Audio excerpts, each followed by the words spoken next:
Did Chris ever get suspended or thrown out of school? Oh, I'm glad you asked that. Yes, he did. For what? What was the backstory in that? Well, the backstory of that is I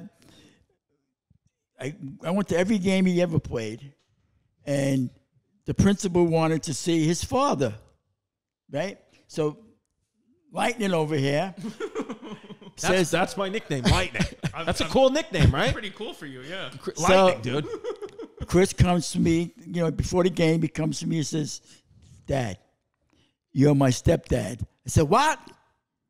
The guy's going to come over to you and talk to you. I said, "Okay, what am I supposed to tell him?" Tell him his real dad is away. So you can tell him, give me the questions. So he comes over and I tell it to him. And he's looking at me like he knows I'm lying, right? But he got suspended for that. Yeah, I don't know why. Dude, I don't remember. That's the thing with me is like the whole thing about like, when I do a podcast or I do a show, like I'm just like in the moment there and then I forget. That's been my whole life. I have no idea why I made up a story to my basketball coach that my real dad wasn't around and this was my stepdad. I have no idea why. I'm sure I did it for some reason, for a joke or something like to get out of a practice. Maybe I might have said something like I didn't want to go to practice, so I said like, "Oh, my real dad died" or something. I don't know.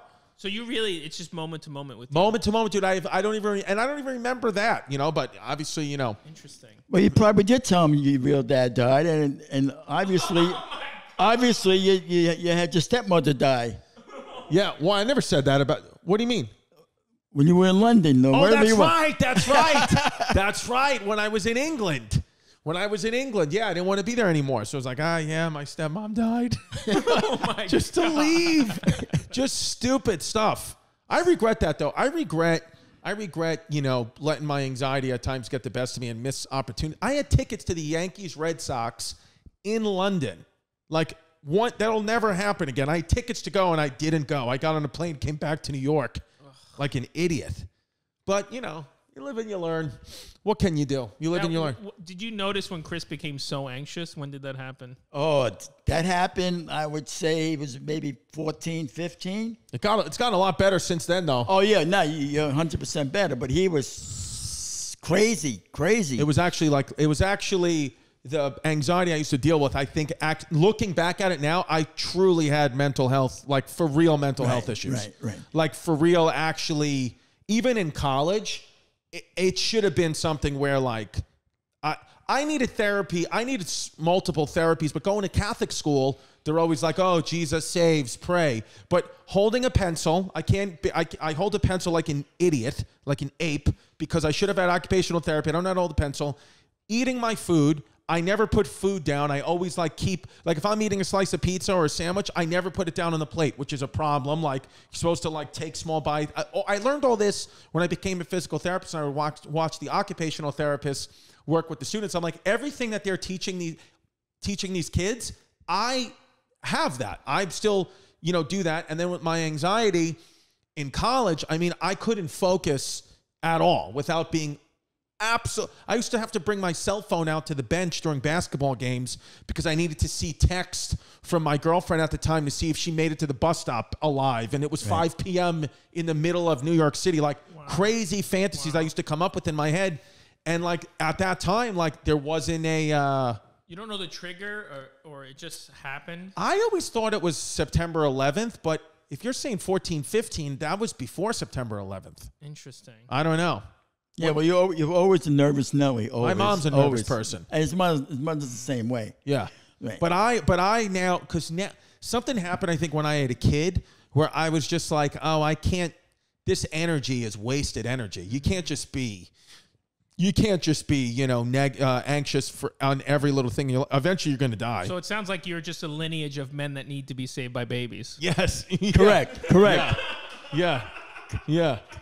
That's it. That's what it is. We're men that need to be saved by babies. Yeah. In my case, saved by women right there. Yeah. My wife right there. Yeah. No, it's true. It is a very good point. I saved him and my daughter saved me. That's a very good point.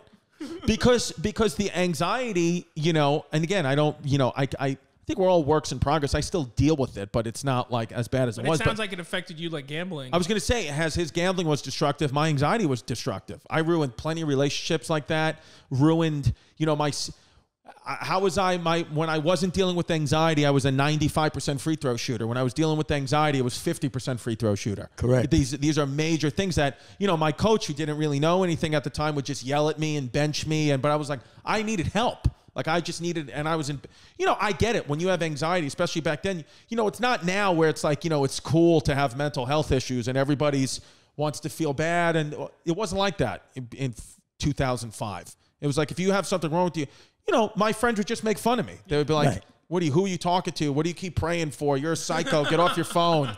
And I'm just like, no, dude, so I would just have to lean into it and that's why I really started comedy too. Cause I was like, let me try to find creative ways to make my anxiety silly.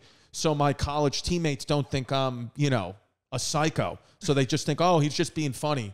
I was like, it's just comedy. I'm doing a bit. But really I was dying inside. Right. Oh and